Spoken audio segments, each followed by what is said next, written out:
People say the world rewards kindness. It doesn't.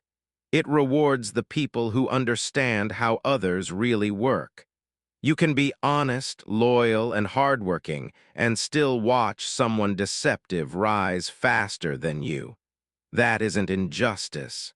That's the game. And the few who accept the game gain an advantage most people never even recognize. They stop begging for fairness and start studying human nature with cold precision. This is what I call ruthless intelligence. Ruthless intelligence isn't cruelty. It's clarity, clarity born the day you were underestimated, ignored, or betrayed. And instead of breaking, you started paying attention. It's the mindset that listens to what people don't say. That watches the room before entering it. That waits while everyone else rushes. While others panic, you predict. While they react, you respond. While they chase approval, you chase understanding. And the moment you do that, your entire life shifts. Because once you develop a mind like this, no one can control you, not with guilt, not with pressure, not with sweet words. You become unreadable, and the unreadable are untouchable. Most people live by emotion. You're about to move by design. You're not here to play checkers, you're here to master chess. Before we begin, remember this. These ideas are tools, not weapons. Use them to protect your boundaries, not break others. Use them to rise above manipulators, not become one. Today, you'll learn 8 ruthless lessons that make you dangerously smart. The kind of truths Machiavelli wrote for those who refuse to live an ordinary life.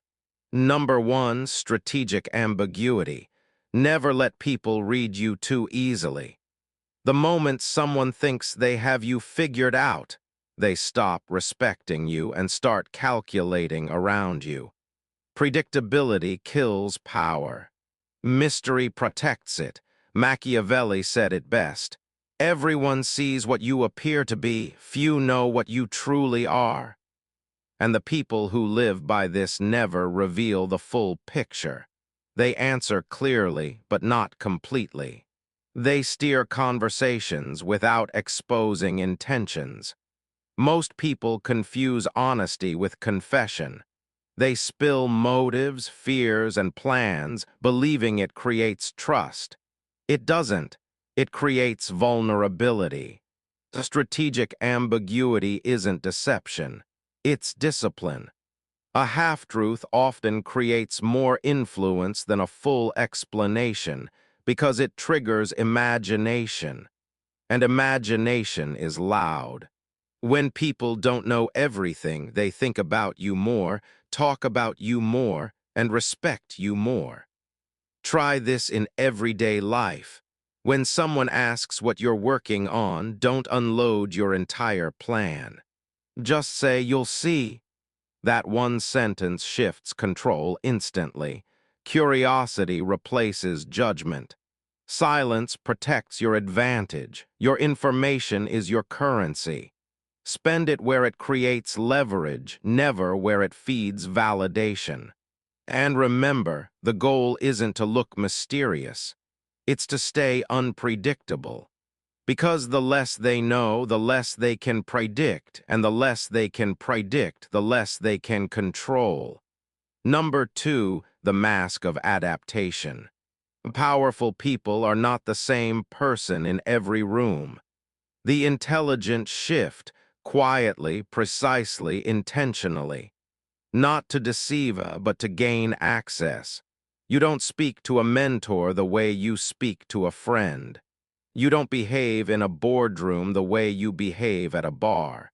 That isn't an inconsistency. That's strategy. Machiavelli wrote, "A prince must learn how to assume the nature of both the man and the beast." He understood a timeless truth. Survival favors the flexible. People think they know you, but they only meet the version of you that fits their world. That isn't losing yourself, that's controlling your presentation. Think of water always adapting to its container, yet its essence never changes. Calm, flowing, frozen, crashing, its form shifts, but its identity remains untouched. That is the mask of adaptation, shifting shape without surrendering self. Most people believe authenticity means acting the same everywhere. But that's not authenticity, that's rigidity. Real authenticity is consistency of values, not uniformity of behavior. The wise don't change who they are. They change how they express it so their truth actually lands. When you master this, every room becomes your room. You instantly detect what the environment rewards, logic, emotion, structure, or vision, and you speak in the language that earns trust. People follow those who make them feel understood. That's why adaptability makes you magnetic, persuasive, and impossible to ignore. But here's the warning. Never wear the mask so tightly that you forget the face beneath it. Adaptation becomes power only when anchored in principle. Your surface can shift, but your core must remain unmoved. The strongest people aren't shapeless, they're multifaceted. Like a diamond, every angle is different, but the light inside never changes. Adapt how you speak. Adapt how you move. Adapt how you present, but never adapt your truth. Number 3, emotional immunity. A person can only control you if they can control your emotions. Every time someone triggers your anger, guilt, or desperation, you hand them power. Emotional immunity isn't coldness, it's freedom. Machiavelli wrote, "If we must choose, it is safer to be feared than loved." He wasn't encouraging cruelty. He was revealing a truth. Attachment creates vulnerability. The more you depend on approval, the easier you are to manipulate. But the moment you stop needing it, you become untouchable. Most people are prisoners of attachment. They accept disrespect at work because they fear losing security. They stay in dead relationships because they fear being alone. They silence themselves because they fear being disliked. Fear becomes the leash, and anyone who wants control only has to tug it. Detachment is not indifference, it's clarity. When you're not desperate, everything shifts. You negotiate differently. You speak with more weight. You move with intention instead of panic. You stop reacting to people and you start responding to reality. Picture two negotiators. One needs the deal to survive. The other would prefer to win but doesn't need it. The first bargains from anxiety. The second bargains from authority. The anxious surrender. The sovereign select. That is the power of emotional immunity. When you develop this mindset, your peace cannot be bought or stolen. You may love deeply, but not at the cost of your boundaries. You may chase goals fiercely, but not at the cost of your worth. And the world treats you differently when it senses you cannot be shaken. Here's the paradox. The less you cling, the more easily things come to you. Calm attracts trust. Composure earns respect. People follow the one who remains steady when others unravel. Detachment sharpens your mind. You stop needing to win every argument. You stop begging to be understood. You stop fearing rejection because rejection no longer threatens your identity. But emotional immunity doesn't mean you stop caring. Care, but don't collapse. Give, but don't worship the outcome. The goal isn't to feel less. It's to be led less by what you feel. So when someone tries to control you through silence, distance, or rejection, remember this. What you're not afraid to lose can never enslave you. That's why the calmest person in the room almost always holds the power. Practice detachment in small steps. Stop over-explaining. Stop chasing validation. Stop letting outcomes define who you are. Soon, people treat you with more respect because they sense they cannot move you. Emotional immunity doesn't make you heartless. It makes you sovereign. You still feel everything, you're just no longer ruled by any of it. And that is the rarest power of all. Number 4, the power of stillness. Real power doesn't announce itself. It doesn't rush. It doesn't fight for space. It simply enters a room and everything else adjusts. Stillness isn't weakness, it's controlled gravity. The quietest presence often holds the strongest pull. Machiavelli said, "Nothing great is ever achieved without danger." But danger isn't found only in action. It lives in silence, too. Silence exposes people. Some withstand it, most crumble. And the one who stays calm wins the moment. Most people confuse authority with volume, talking first, talking fast, talking loud. But true influence whispers. It doesn't demand attention, it earns it. The more others reveal themselves through words, the more you control the tempo through restraint. Here's how the power of stillness works. In conversation, stillness is a mirror. When you pause, people rush to fill the gap. They reveal their fears, their insecurities, their truth. A single measured second can expose more than a dozen questions. When someone challenges you, don't react. Hold eye contact. Let the silence breathe. Their certainty fades while your calm deepens. In negotiation, stillness becomes leverage. The one who can walk away holds the advantage. You don't need to declare options, your composure suggests them. The other side senses it. You cannot be pressured because you do not fear loss. Your restraint becomes your dominance. In relationships, stillness becomes magnetism. When you add value quietly without begging for praise, people notice. They seek your presence, your insight, your approval. Loyalty grows naturally when your silence carries more meaning than someone else's noise. In leadership, stillness becomes authority. You don't boast, you deliver. You don't force respect, you earn it. People follow the one who stays composed when everyone else spirals. Power is rarely loud. It's usually steady, but mastering stillness takes patience. Power built in silence grows slowly, but lasts indefinitely. Every calm reaction, every measured decision, every moment of restraint is a quiet investment in your influence. Eventually, you won't need to prove anything.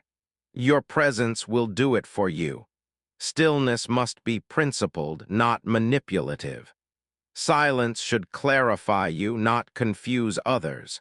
The goal isn't to play mind games, it's to stay centered so you can lead with intent.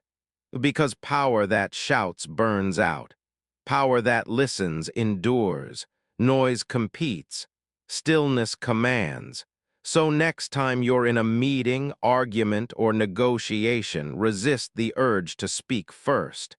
Let silence hang. Let your calm reshape the room. Let others reveal themselves before you reveal anything. The world mistakes silence for absence until it realizes silence was control all along. Number 5, the mirror effect. The most powerful communicators don't persuade, they reflect. The mirror effect is the art of showing people the version of themselves they already believe in. You don't force new ideas into their mind. You let them hear their own thoughts through your voice.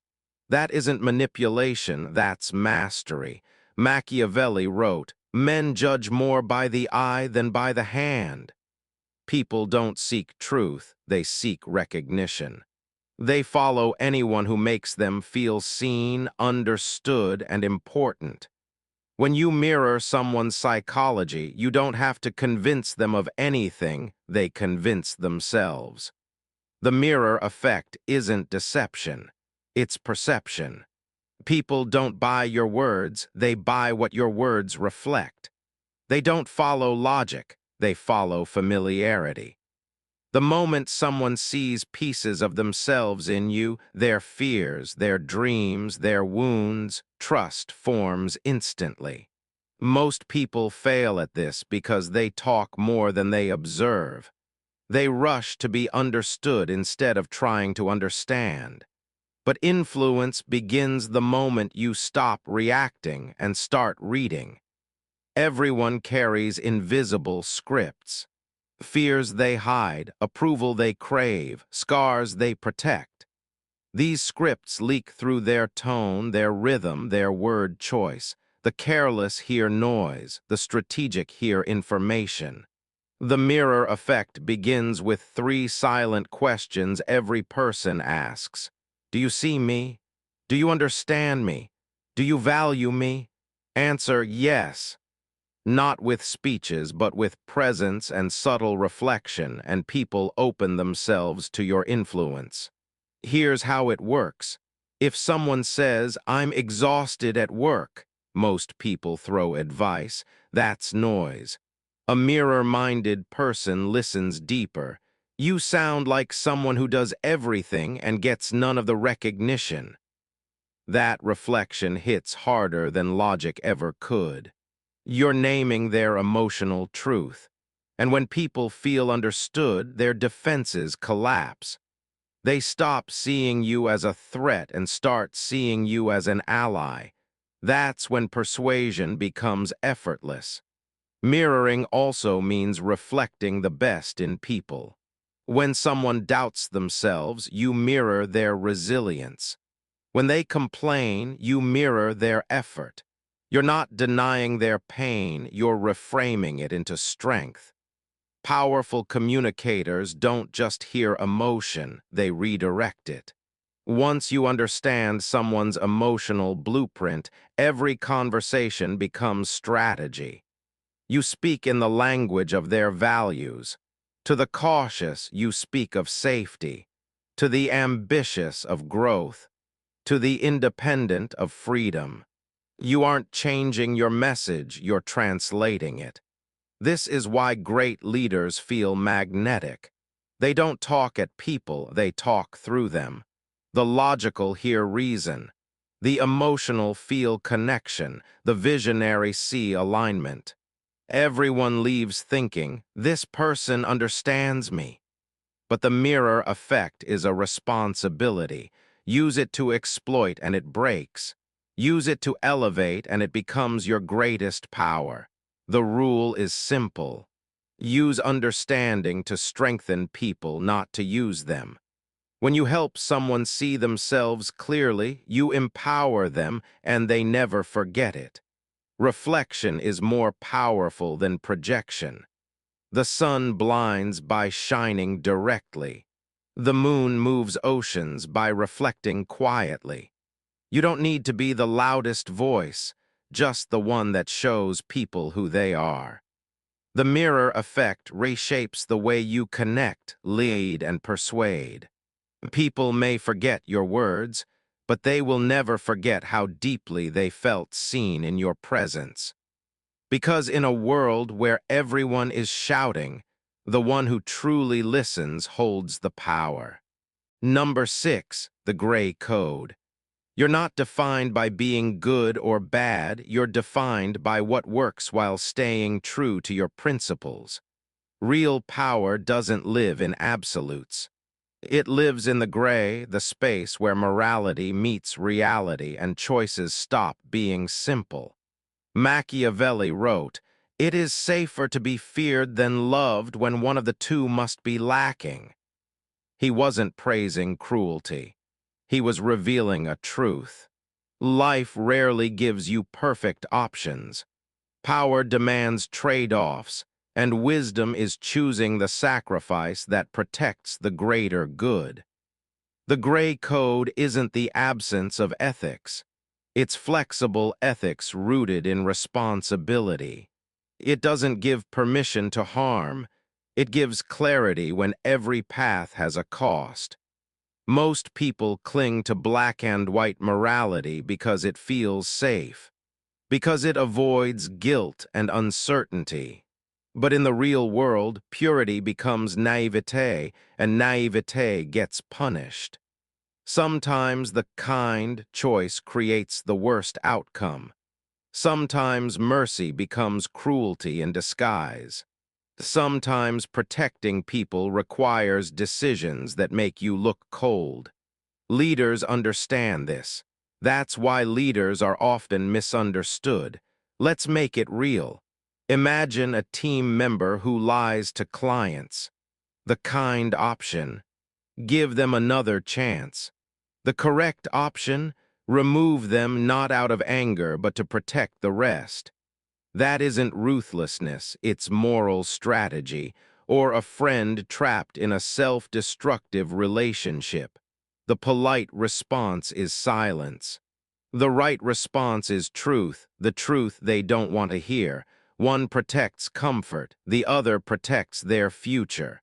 The gray code shifts the question. Stop asking, "What makes me look good?" Start asking, "What creates the best outcome for the most people?" That isn't weakness, it's moral maturity. Pure moral clarity is a luxury only the uninvolved can afford. When your decisions affect lives, emotions, or safety, you can't act for applause. You must act for results. But here lies the boundary between power and corruption. Intent, the gray code, isn't about serving yourself. It's about serving the bigger picture, even at the cost of comfort or popularity. If your choices protect others, preserve order, or prevent harm, you are walking the right side of the gray. True ethical strength isn't saying, "I'll never cross a line." It's saying, "I'll choose the right lines and I'll accept the responsibility for crossing them." Context shapes morality. Honesty can destroy peace in one moment and build trust in another. Silence can be cowardly today and merciful tomorrow. The gray code teaches you to judge by purpose, not convenience. But remember, the gray is dangerous.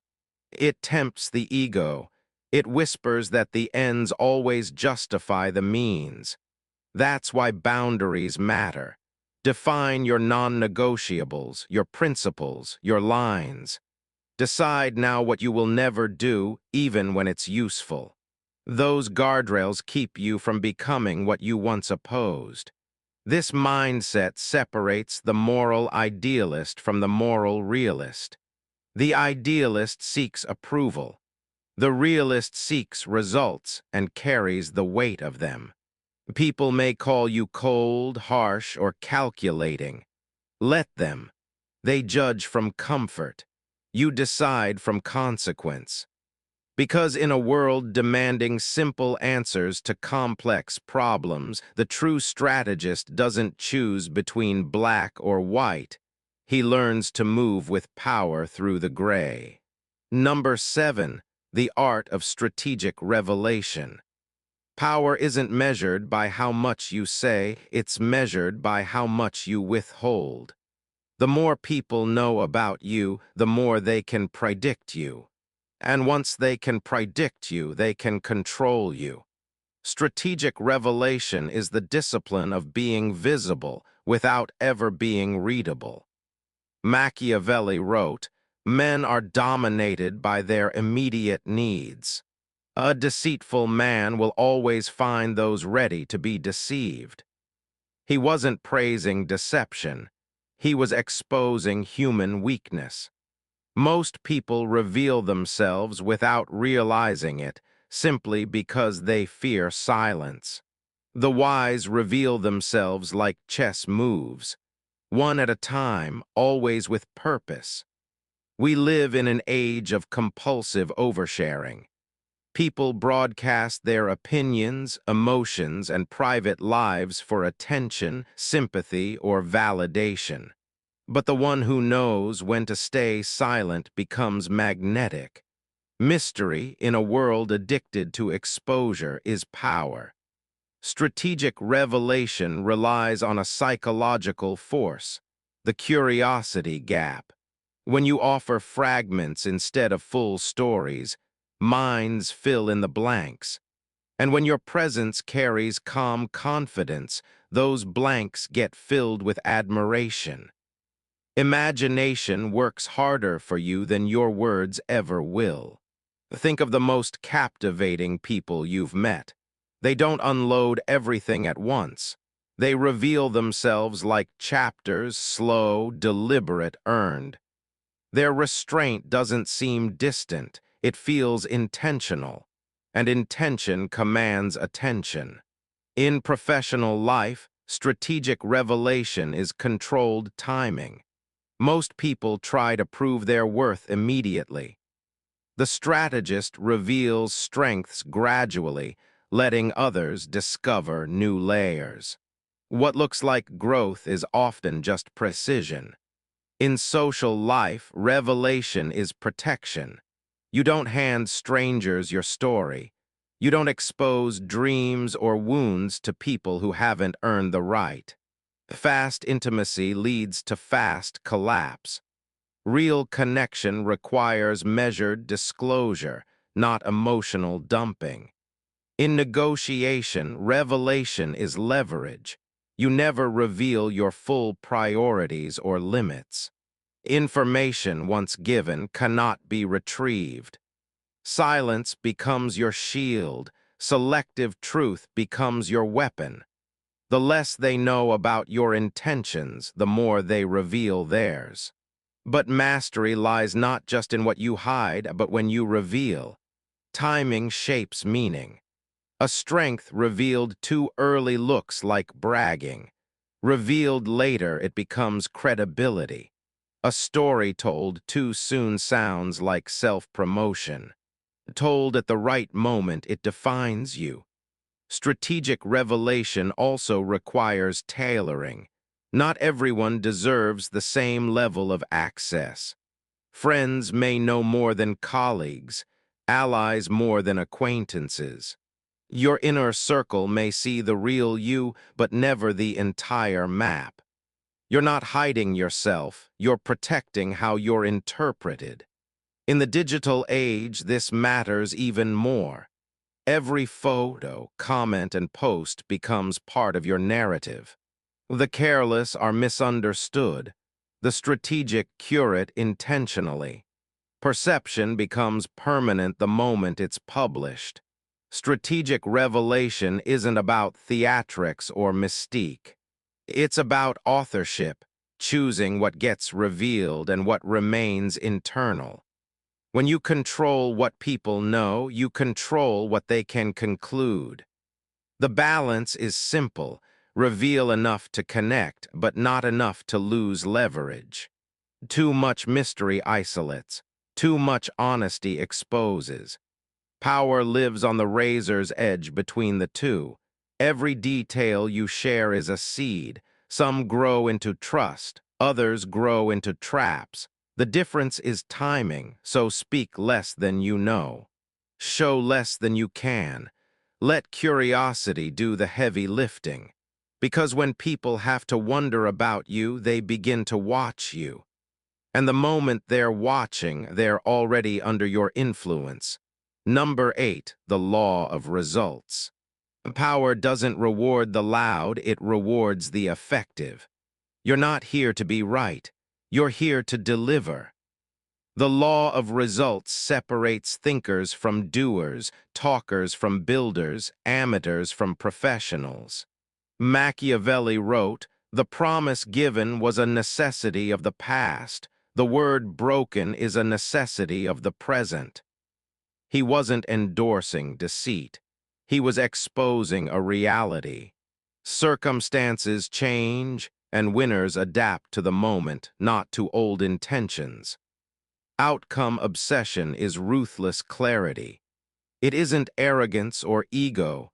It's the discipline of aligning every thought, every word, and every action toward a direction. Most people want to look right. The outcome-obsessed want to be effective. Average minds defend their opinions. Strategic minds test them. They don't ask, "How can I prove myself?" They ask, "What actually works?" That one question changes everything. Look at arguments. Most people fight for pride. They want to win the exchange, not the outcome. But the result-focused mind asks, what am I trying to achieve? If the goal is influence, they use calm logic. If the goal is connection, they choose empathy.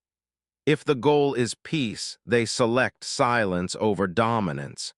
When you chase outcomes, being right stops mattering. Being effective becomes everything. In business, the law of results means ignoring applause and chasing traction. You choose strategies that move the needle, not strategies that look impressive. Progress is measured by impact, not activity. Execution over image. Results over noise. In relationships, it means valuing the bond over your ego. Winning the argument wins the moment. Preserving the relationship wins the life. The emotionally intelligent understand. The relationship is the result. In self-growth, it means measuring transformation, not exhaustion. Working hard on the wrong thing isn't noble, it's waste. The question isn't, how much did I do? It's, what changed because I acted? Outcome obsession kills the illusion of busyness. Most people drown in movement, emails, tasks, meetings, emotion that looks productive but alters nothing. The outcome-obsessed see through the performance. They live by one law: effort matters only if it produces movement. This breeds strategic efficiency. They do less but achieve more. They strip away noise. They pursue the 20% of actions that generate 80% of results. They don't glorify hard work, they glorify effective work. This mindset also changes how they learn. They don't collect knowledge for status. They hunt for precision. Better to be lethal in one direction than mediocre in 10. But without ethics, outcome obsession becomes corruption. Winning at any cost rots the victory from within. If you abandon your principles, your success collapses under its own weight. Results must align with values. Integrity keeps your influence from decaying. When ethics and ambition move together, your power becomes untouchable. Another pillar of the law of results is adaptability. Most people stay loyal to broken methods. The outcome-obsessed aren't loyal to strategies, they're loyal to goals. If something fails, they pivot fast. Failure isn't final. Failure is feedback. Every result carries data. Data refines direction. This adaptability builds resilience. Where others shatter, the outcome-obsessed simply adjust. Their identity isn't tied to failure. Their focus is tied to the next move. Over time, this consistency builds a reputation. You become the person who executes, who finishes what others abandon, who produces results instead of excuses. That reputation compounds. Opportunities find you. People trust you. Power gravitates toward you not because you speak, but because you deliver. The law of results is simple and brutal. The world doesn't reward effort, it rewards outcome. So stop chasing validation, stop defending your intelligence, measure everything by impact. Did it work? Did it move you forward? Did something change? If not, refine, simplify. Execute again. Success isn't built on opinions, it's built on evidence. At the end of your life, no one remembers your intentions. They remember your impact, because intentions fade, execution echoes. Those who master the law of results don't debate what's possible. They demonstrate it. You've just learned 8 principles of psychological power. The kind that doesn't shout, doesn't chase, doesn't boast, but silently reshapes every room you enter. But here's the truth most people never accept. Knowledge changes nothing. Behavior changes everything. Pick one principle, not all 8, just one that cut the deepest, the one you felt in your chest. For the next 7 days, apply it. Quietly, deliberately, no announcements, no theatrics. Watch how people respond when you act from intention instead of impulse. Watch how conversations slow down around you. Watch how your presence builds weight without you saying a single extra word. Don't rush to master them all. Power is not built through speed, it's built through precision. One small shift in behavior can alter the way you see yourself and the way the world sees you. And never forget what Machiavelli understood better than anyone. Power doesn't change you, it reveals you. These principles can elevate your life or they can corrupt it. The difference is intent. Use them to protect your boundaries, not violate others. Use them to navigate manipulation, not to become its architect. Use them to rise without losing your center on the way up. Because the most dangerous mind is the one that knows its power and chooses when to use it. If you're still here, you're not average. Subscribe and keep rising quietly.